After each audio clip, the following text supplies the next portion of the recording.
Welcome to Fine Tuning with Drew Taylor, your one-stop shop when it comes to animation news and commentary. I'm Drew's co-host, entertainment writer Jim Hill, and he and I are recording this show on Friday, July 1st, 2022. Exactly 1 month ago, June 1st, South Park, The Streaming Wars. That's the third television film that Matt Stone and Trey Parker delivered to Paramount Plus as part of their $900 million deal, the one they signed back in August of 2001. So Streaming Wars debuted on the streaming service. Yeah, that's a lot of streaming. By the way, I don't know if you saw this, Drew, but in this case, Denver is experiencing a drought, so the people in South Park set up a different sort of streaming services, and they're stealing water so their water park can run. No. I love that. So they're dealing with a drought in which I've been talking with Alice about the heat wave you guys have been having. She's mitigating it with Otter Pops. What are you and Katie doing? I mean, we are just blasting the AC. I mean, I can't have the air conditioner on when we're recording, Jim. So by the end of this recording, I might just be a puddle in here. But okay, yeah. Moving quickly then. Okay. Speaking of which, the trailer for Streaming Wars Part 2, which will debut on Paramount Plus on Wednesday, July 13th, just debuted this week, and at least based on the images they're sharing, Sandmarsh pulls a Karen at the water park, and they even have him wearing the official Karen haircut. So, did you watch Beavis and Butthead? I have not yet. I am genuinely behind the curve streaming-wise. But that said, when we got home, Nancy and I made time to at least watch Baymax, which we'll talk about in the second half of today's show, which I thought was charming as hell. Trying to make time to watch the Sea Beast, which I know you've seen, and we'll also talk about in the second half of the show. But lots of streaming news this week, folks. But first, before we get to the news portion of today's Fine Tuning is brought to you by Storybook Destinations, trusted travel partner of the Jim Hill Media Podcast Network. For a worry-free travel experience, please book online at storybookdestinations.com. Okay, last week, folks, when Drew and I were recording, and I was in the hotel room in West Palm Beach using a Dixie cup and string, you were not going to the Minions Rise of Gru red carpet or the press event. It was the premiere. I don't know if you know this, Jim, but Minions took over Hollywood last weekend. They had a record store. There was all sorts of things going on. Ooh. And I couldn't make it to the premiere, but I did see the movie. And it's another Minions movie. I don't know. It's cute. It's annoying, probably in equal measure. Very episodic. Okay. Yeah, it's about what you would expect. But yeah, I enjoyed it. Okay. Sure. They didn't do Thursday night previews. They actually started showing Minions: The Rise of Gru in 3,350 theaters yesterday afternoon at 2 o'clock. You remember when that was supposed to be midnight, Jim? And they just keep bumping it up, you know? What are you going to tell Universal? They sold $10.75 million worth of tickets yesterday for this thing. And in fact, it's projected that it will sell $29 million worth of tickets today, Friday, July 1st. And if that trend continues, Rise of Gru over the long 4th of July weekend is expected to sell $110 million worth of tickets in North America, which is more than double what Lightyear earned over its opening weekend. That is insane to me. I'm not going to lie, because that's the other thing.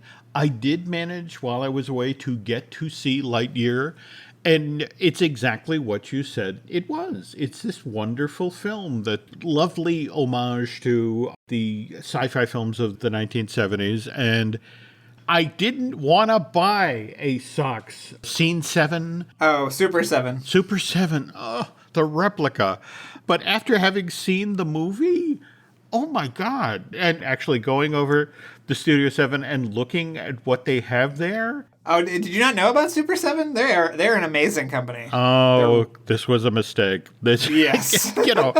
I mean, I don't know if you've seen, for example, their 16-inch version of Pinocchio or Ben Alligator. Oh my God, those are amazing. I'm just trying to think, where am I putting this? The Snoopy that comes in the crate from the Daisy Hill Puppy Farm. I mean, mind you, these things are $295 each. And the Socks, which comes in a property of Star Command cat carrier, that's $400. But man, these things look great. Well, yeah, what I love about Socks is it really splits the difference between movie replica and character toy, so it's like kind of the best of both worlds. Oh, no, absolutely. Absolutely. It's an amazing toy. I am trying to do the math or, talk to my local bookie or something to figure out how to get it. But you and me both. Yeah. You and me both. All right.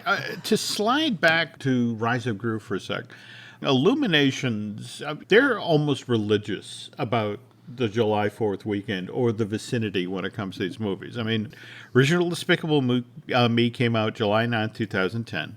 Despicable Me 2 came out July 3rd, 2013. We then got the first Minions standalone film, July 10th, 2015. And then June 30th, 2017, Despicable Me 3 came out. Now, the Minions sequel was announced in January of 2017, out ahead of the release of Despicable Me 3. So this was already chugging along. If things had gone according to plan, this was originally supposed to open July 1st, 2020, right? Oh, yeah. But we all saw the merch back then. We did. That's Yeah. right. Oh, my God. I completely forgot about the merch. Yeah. But again, March of that year, the pandemic happens, and Illumination MacGuff, I guess that's their Paris-based studio, shuttered. And so, they literally contacted Universal and said, we can't finish this movie in time. So first they pushed the release date back a year. It's July 2nd, 2021. And then in March of 2021, Universal took a look at what was going on in theaters, and it wasn't there yet. People weren't comfortable going back to theaters yet. So Minions Rise of Gru gets its release date pushed back to July 1st, 2022. So this film is a full 2 years behind schedule, but maybe that was a good thing, because think about it. It's just one of those absence makes the heart grow fonder thing, because the time between when Despicable Me 3 and Minions The Rise of Gru opened in theaters, it's been roughly 5 years, whereas if we look at what happened with Toy Story 4 and Lightyear, it's only been 3 years since Toy Story 4 opened in June of 2019. And I wonder if that really is a factor, that there wasn't necessarily an appetite yet for a Toy Story related film, because I honestly think, Drew, you are not wrong about what's going to happen with Lightyear. I think this is going to be Encanto revisited. That as soon as this shows up on Disney Plus, everybody's going to see this and realize what a great film this is. But the 4 Toy Story films to date have earned $3.2 billion worldwide, which is just slightly less than the 5 Despicable Me Minion movies have made. They've made $3.7 billion worldwide. But if we're talking the all-time earner for animated features, that is still Ice Age. As of April. How? The Ice Age films do crazy numbers overseas. They always have. But they're currently at $6 billion worth of worldwide ticket sales. And Disney is quite serious about revisiting this. And in fact, we're just hearing from somebody who works in the parks about we're about to see the first stuff featuring blue sky characters on the Skyliner. Evidently, that they're going to skin at least one of the cabs for the Ice Age characters, and I think the other one's going to be for Rio. So, wow. Yeah, it's coming. I mean, we saw the Wild Adventures of Buck Wild, or the Ice Age Adventures of Buck Wild, on Disney Plus not so long ago, and there's definitely another feature length one coming, though I don't know. Again, in this weird space of Disney Plus, theatrical, I have no idea. So, beyond that, were you paying attention to the news that was coming out of the Essence Festival of Culture in New Orleans this week? I had to write that up, actually, today. Did you really? Yeah, okay. before I took off a half day. Yeah, I was interested. I mean, you and Lynn clearly knew that this is where they were going to reveal this. You had referred to it in an earlier episode, so I mean, the certainty to which you said, "Oh, it'll be revealed next month," kind of tipped me off. But yeah, we got a name. So we got Tiana's Bayou Adventure. Well, I have to tell you, that name has been focus grouped within an inch of its life. All right, let's hear some of the other ones. first of all, the name they were trying to get people to embrace was Tiana's Bayou Adventure at Splash Mountain, because they want to keep the Disney mountain range thing going. But that didn't work. And there was the Tiana's Mardi Gras celebration. There was 3 or 4 of these sorts of, but it was always at Splash Mountain because they really, really, really want to keep the Disney mountain range going. And that just didn't seem to happen. Have they talked about how they're going to reconcile the period with the Old West setting of the Walt Disney World one? What's kind of interesting is when you bring this up to the Imagineers, it's like, okay, let me direct your attention over to Tomorrowland, okay, where you walk into the land and the first thing is, a door that takes you to the Monsters, Inc. world.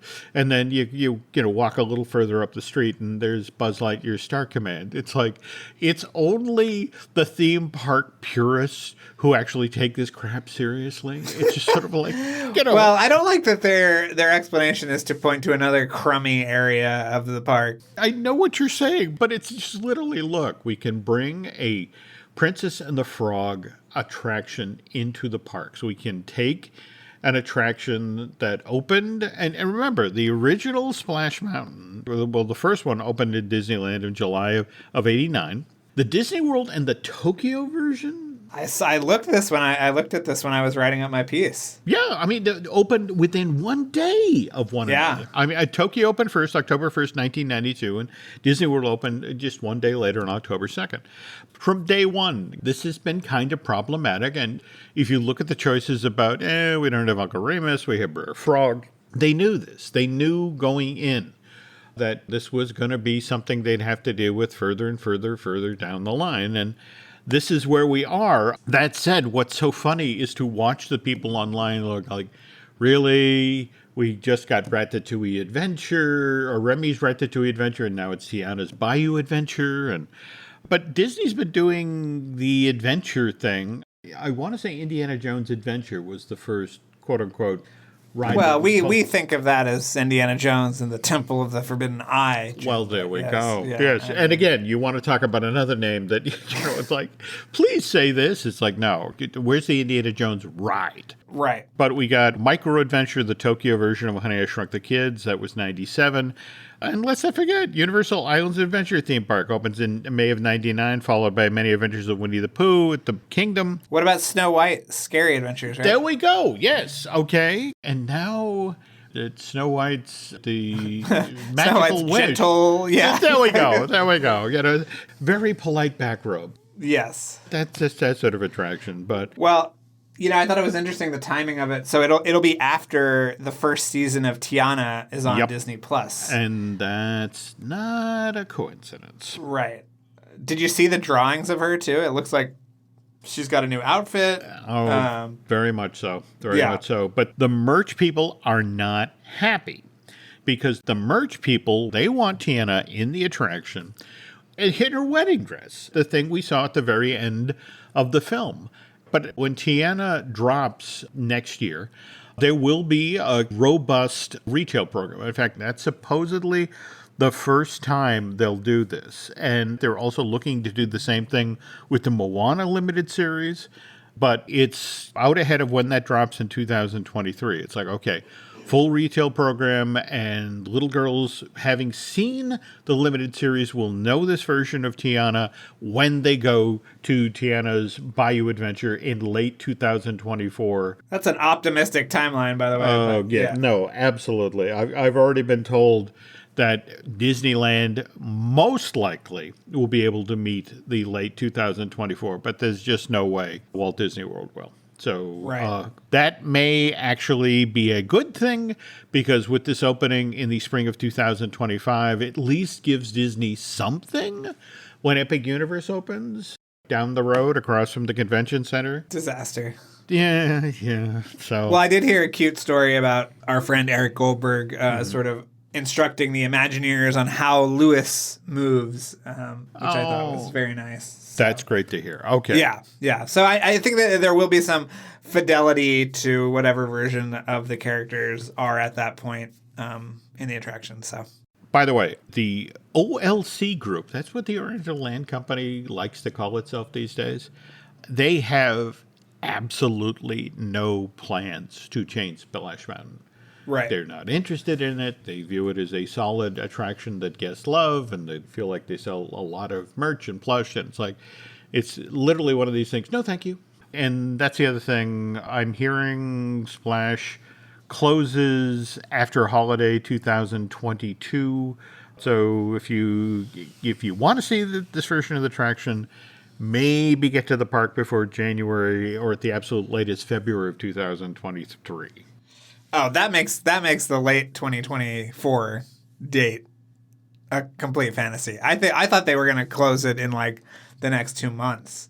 But No, they, especially at Walt Disney World, people who I wanted to say goodbye. I wanted to get to see that attraction. So, and they'll still do they'll decry the politics of the movie, but they'll still do going away plush and absolutely, absolutely T-shirts. It will be supported with a merch program. But yeah, I'm hearing they will announce the official close date at D23 in September, and then again look for it to close in January, February 2023. And then 18 months of teardown, install, rebuild, soft open. And that's the other thing, that ride system basically remains the same, but there will be some show control issues and new sets and yada yada. What's your favorite Aerosmith song, Jim? Dream On, I think is what it was. And on that optimistic note, okay, folks, we're going to take a break here, and when we get back, we're going to talk Baymax. We're going to talk our Sea Beast. The family that vacations together stays together. At least, that was the plan. Except now, the dastardly desk clerk is saying he can't confirm your connecting rooms. Wait, what? That's right, ma'am. You have rooms 201 and 709. No, we cannot be 5 floors away from our kids. The doors have double locks. They'll be fine. When you want connecting rooms confirmed before you arrive, it matters where you stay. Welcome to Hilton. I see your connecting rooms are already confirmed. Hilton, for this day. Does it ever feel like you're a marketing professional just speaking into the void? But with LinkedIn ads, you can know you're reaching the right decision makers, a network of 130 million of them, in fact. You can even target buyers by job title, industry, company, seniority, skills, and did I say job title? See how you can avoid the void and reach the right buyers with LinkedIn ads. Spend $250 on your first campaign and get a free $250 credit for the next one. Get started at linkedin.com/campaign. Terms and conditions apply. This episode is brought to you by Nespresso. Gift magical mornings with Nespresso Virtuo Pop. Compact and stylish, Virtuo Pop is made to meet every morning coffee craving. From espresso to coffee, hot or iced, at the click of a button. And celebrate the season with Nespresso's limited edition coffee flavors. Sweet almond and hibiscus, cinnamon and candied tamarind, and festive double espresso. Magic in the making. Shop the holiday gift collection exclusively at Nespresso.com. What can you tell me about Marcel the Shell with shoes? Have you managed to see that? I loved Marcel the Shell with shoes on, Jim. Mm-hmm. I thought this movie was absolutely amazing. Mm-hmm. It's kind of a faux documentary. Mm-hmm. And you've seen the original short film from I feel like it's a decade ago at this point, no, that's right? exactly. August of 2010 with Jenny Slate was the writer and the voice, and Dean Fleischer Camp. Yeah, I think they were in a relationship at the time. The story was that she did the voice at a wedding, I think, right? Did you hear the story? No, I've heard the story. Yeah. And they sort of backed into this thing that they did. And then there were the 2 follow-up shorts. I want to say one in November of 2011, the other in October of 2014. And then it's like, we're going to do something long form. And then it's like 7 years later. Yeah. The film debuts at Telluride in September of last year. And that's when A24 picked it up, right? I don't know. I think they picked it up a few months later. I think. Okay. But by the time it was at South by Southwest this year, I think they already had it. And yeah, it's like A24's first like kids movie, which is cool. Yep. And the animation is really beautiful and affecting, and it's It was largely designed and built by the Chiodo brothers, who are friends from Killer Clowns from Outer Space and Alien Xmas and so many things. And it's just really sweet and affecting, and like it's sort of shot like a documentary. And the filmmaker played by Dean is living in the house and he's interacting with the shells, and it's just it's a lovely movie. I was shocked at how much it resonated with me. It's very emotional and impactful and just very kind. It's just a sweet little movie. I loved it to death. You're not alone, because it opened on June 24th. It's only in 6 theaters in the United States and Canada, but it managed over its opening weekend to rack up $169,000, which when you're only in 6 theaters, that's crazy money. Yeah. So it goes into wide release on July 15th. So we're 2 weeks out. Now, my problem is this is A24, so what does wide release mean for them? I don't know. I mean, they're having a great year, right? With Everything Everywhere All at Once becoming their highest grossing movie. I really feel like this could kind of continue that wave because it's a movie for everybody. Little kids can watch it. Adults, though you'll get different things out of it. It's got a great voice cast. And it's just wonderful. I cannot say enough good things about this movie. I thought it was just absolutely adorable and really, really affecting and great. And I can't wait to hear what you think, Jim, because I think you'll love it a lot too. Again, huge Jenny Slate fan. This one's been on my radar for a long, long time. So really hoping that it does, in fact, get a wide release, because I'd love to see this in theaters. Okay. We now pivot to Baymax, the new limited series from Walt Disney Animation Studios. Baymax, exclamation point, Jim. I didn't hear that exclamation point. I'm sorry, Baymax. Okay, there we go. Okay. Emphatic. Okay, which of course is a follow-on from Big Hero 6, which was released to theaters back in November 2014, directed by Chris Williams and Don Hall. And then we got our Big Hero 6, the animated series, which ran for 3 seasons between November 2017 and February 2001. And now we have, it's 6, most of them run 10 minutes long, 11 minutes long, right? So it's... Yeah, like between 8 and 11 minutes long, yeah. We've got 3 of them directed by, Disney veteran Dean Wellen. He did episode 1, 2, and 3. Then Lisa Treyman did, I think, my favorite of the bunch, Sophia. The tween girl is dealing with her period. And then Dan Abrams did I thought Dean came back for the last episode. He did. Okay. But Dan did Mimbata, the gentleman with the fish allergy, and then Mark Kennedy did the wonderful, almost silent episode with the cat. But yeah, you're right. Dean comes back for the final wraparound episode, which sort of brings all the story threads together. But I don't know if you've seen any of the press that's out there, but Don Hall, who sort of rode herd on this, talked about how his inspiration were the medical dramas of his youth, like Marcus Welby, the notion was that Robert Guillaume or no? That's Robert Young, yes. Okay. The whole notion of you found a medical problem at the beginning and then you dealt with it, in a kind, gentle way, and that's very House MD. Yeah. Well, kinder. Yeah, much kinder than House, but particularly if you binge it, if you watch all 6 of them together, it really tells a lovely story. Yes.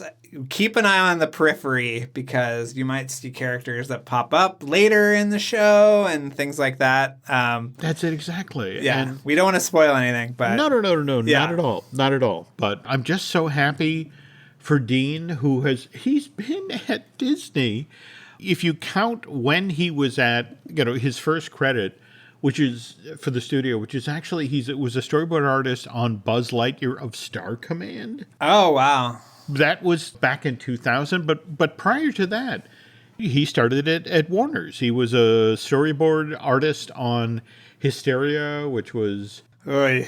Well, the less we talk about that, the better. But that's the thing. It's the Animaniacs guys trying to do something educational. And it felt like a new government law had been passed about additional educational television or something. But But there's still some stuff in that I love the George Washington as Bob Hope. I got to tell you, kids. Even in 1995, Jim, Bob Hope was not really resonating with the kids, I don't think. But you're not wrong. You're not wrong. Okay. But the thing is, because he's in the building working on Hysteria as a storyboard artist, he does get to work on The Iron Giant in 1999. So he does sort of his Disney tryout and ends up back at Warner's in 2001 working on Osmosis Jones. In fact, he's one of the animators who works on Thrax, the villain of that. Also works on another relatively short-lived Warner Brothers television animation series, The Duck Dodgers Show. And then 2002, he's back at Disney, only this time he's on the feature side. He's working with the team on Treasure Planet, among the folks who were working on Jim Hawkins, and that's still a great film, or at least I think it is. I was really impressed the last time I watched it. I thought it was really it holds really great. It holds up nicely. But this is also during the time when Disney is laying off people left and right. So Dean ends up bouncing around. So he works on Adam Sandler's 8 Crazy Nights. He works on that Fat Albert movie, the one... yes, with Keenan, right? There we go. Yeah. But then, starting in 2005, he's solidly at the mouse. And he starts as an additional story artist on Chicken Little. And what's interesting, in 2007, have you ever seen his short TikTok tale? Yeah, I think it's wonderful.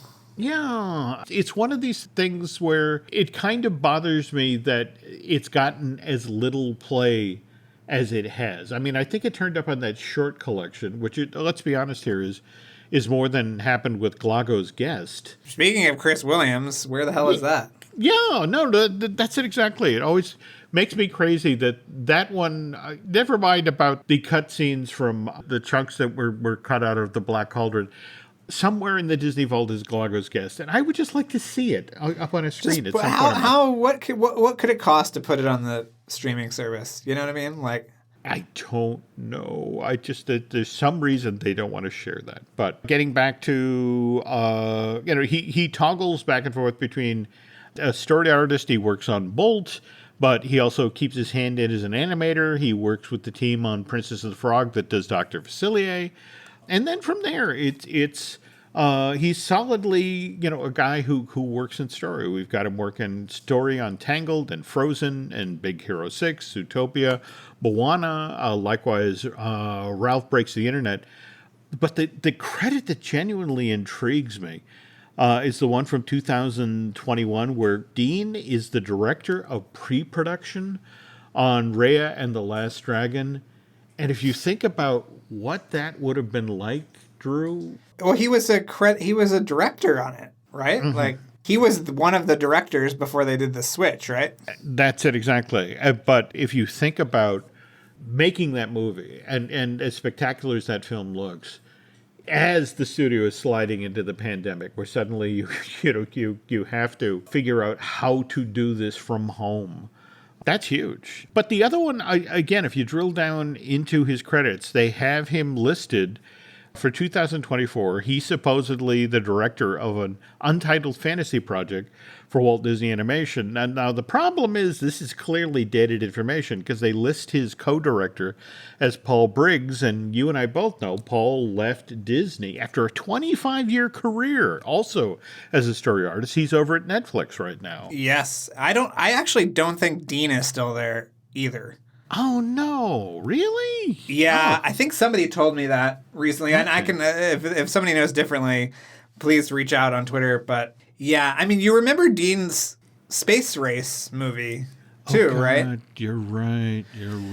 So he's kind of been a guy that's almost had it, and he has a great sense of action and choreography, and they just haven't let him have his own movie yet. And it's very silly because, he was kind of attempting it was almost Space Mountain-ish. Yep. It was kind of a retro future thing, and it sounded great to me, but it was in development for a while, too. Yeah. Well, if we can stress the upside here, you look at Baymax, exclamation point. And what a great calling card. This guy could go anywhere and work for anybody. I agree. It was really cool to see that level of animation, too. Oh, no, in a series. Totally. I mean, The that was the car thing. chase and the fish guys episode I thought was just great. First of all, the Mabata episode, I loved just the matter-of-fact attitude about two gay men and the notion of them flirting in a minor, low-key way, just Yep. like in real life. Well, what about the trans character in the menstruation episode? And that makes me crazy that there are both conservative politicians as well as folks who work that side of the street in media who are trying to change this into a thing. And it's like, look, if we take this episode, if we take the Sophia episode of Baymax exclamation point, and if we take Turning Red, the fact that inside of a single year we have two things talking about young teen girls and menstruation and just being upfront and normal about it, because it's normal. Yeah. But going straight forward into the pads thing is confusing, and yes, people treat you differently, and maybe they shouldn't. And that thing when there's Baymax is standing in the aisle, and he has 6 people around him all offering suggestions, and it's like, that is so real, that is so true. I say this as a dad who's occasionally had to make a trip to Right. the store, and you stand there in the aisle, and it's like, I'm in over my head. Which special feature do I need to bring home? So no, I love that, and that's not something to condemn. That's something to celebrate. And Yeah, I agree. And the fact that the trans man is there, and it's just so matter of fact. And that, again, that's the thing. Disney and Pixar are making an effort to reflect real life. In fact, when Nancy and I, got to see Lightyear this past week, that kiss that everybody's making such a big deal of, it's the notion of the story where that aspect when Buzz has the opportunity, when he meets up with Zurg, and they can go back in time and change everything, and the notion of, well, if I do that, I erase the lives that all of my friends had. And it's like, no, these have value. I'm not going to do that. And that's a great lesson, that people's lives, their full lives, have value. Yeah, I was very impressed that her homosexuality was really a big part of the character. That was part of her life, and it was just matter of fact. And Buzz was very accepting of it. Totally. And without that moment, it makes that sequence, which I don't know about you, Jim, but I think I am so impressed with that whole time travel sequence of him trying to get off the planet. It just adds so much sort of weight and emotionality. It does. And I honestly cannot wait for this to turn up on Disney Plus again, because I'd love to revisit this film. In fact, I'm this far away from sending a note to Angus MacLean to the effect, you made a great movie. You really did. Don't pay attention to the box office. Pay attention to what happened to The Rocketeer. Pay attention to what happened with Hocus Pocus. Give this movie 20 years, and little kids are going to love it, and they're going to become adults. And this is their Buzz Lightyear. This is, in a weird sort of way, how people have been talking about what's going on with Obi-Wan Kenobi, with the little kids who grew up watching the prequels, and now this is their Star Wars. I think the same thing will happen with Lightyear. This will be their version of the character. And have you seen that they actually have a Buzz Lightyear from this film in the parks now? Yeah, I think that's really cool. I actually, last weekend after we recorded, I saw it in IMAX.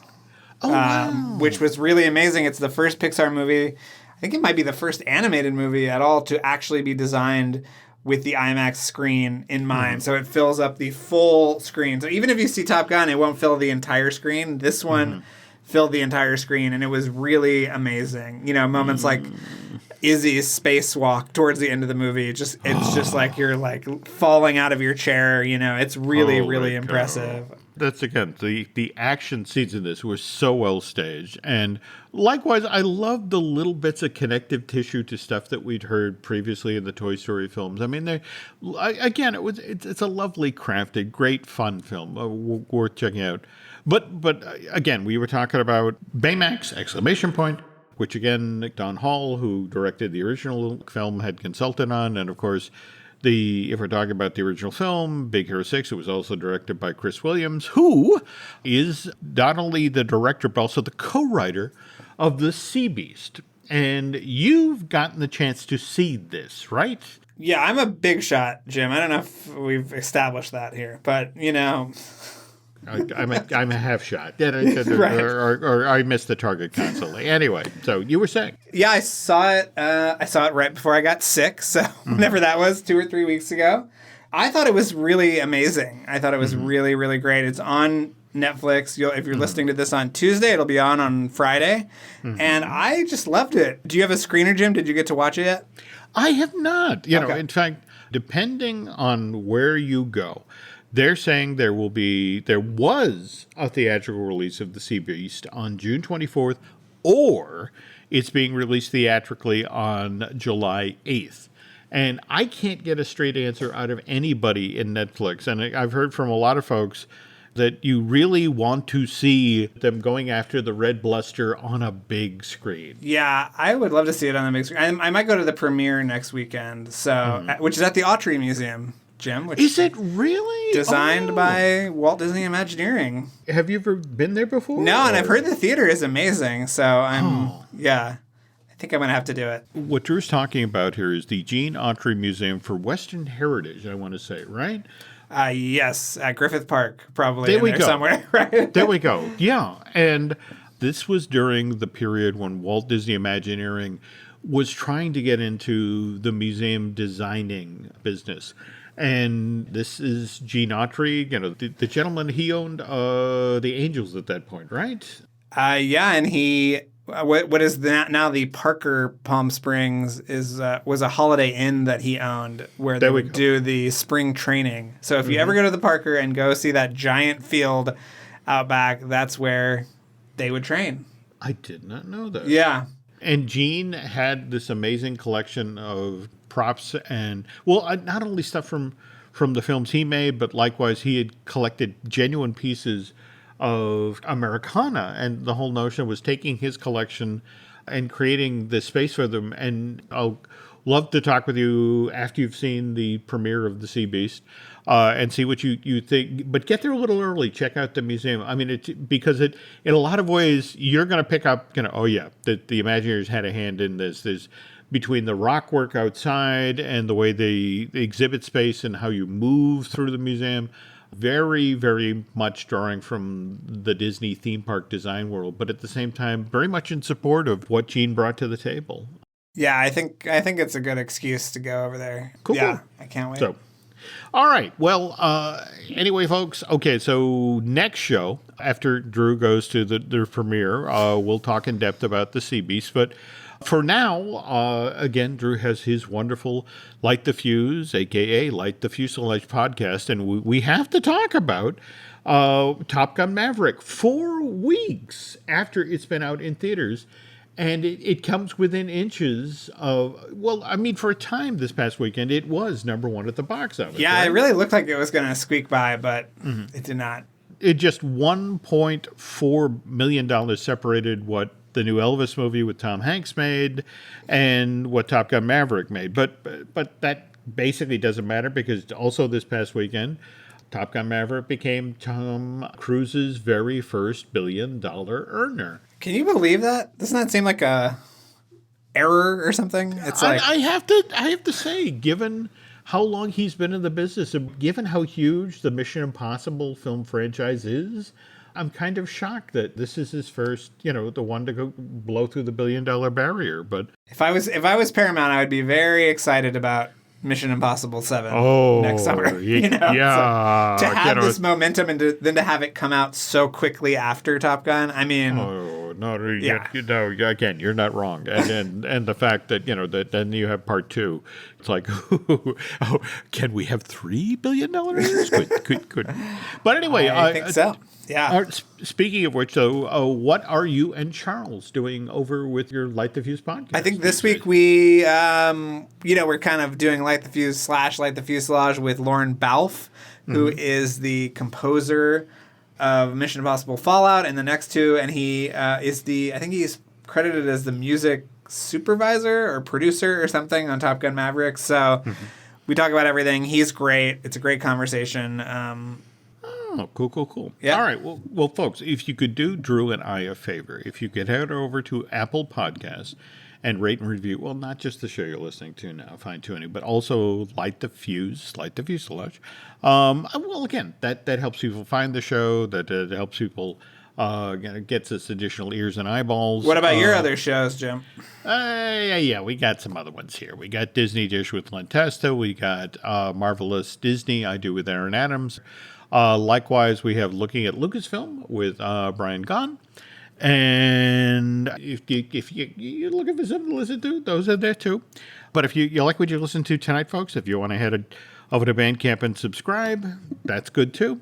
But also, and again, I know I say this every show, but seriously, if you are not following Drew Taylor on social media, you are missing out on so much fun and good, sharp observations about things that are going on in entertainment in real time. So can you tell the nice people where they can find you on social media, Drew? Sure, it's Drew Tailored, like a tailored shirt, on Instagram and Twitter. So come on by. Cool. I can never hope to get as many followers as Jim Hill Media, but getting there, Jim. We're 5, possibly 6 if I can convince my mom. All right. Anyway, you can find us on Twitter and Instagram at Jim Hill Media, and over on Facebook it's Jim Hill Media News. And that's going to do it for this week, folks. And want to thank you for listening. And again, this is going up on Tuesday, so hope you had a happy and safe 4th of July.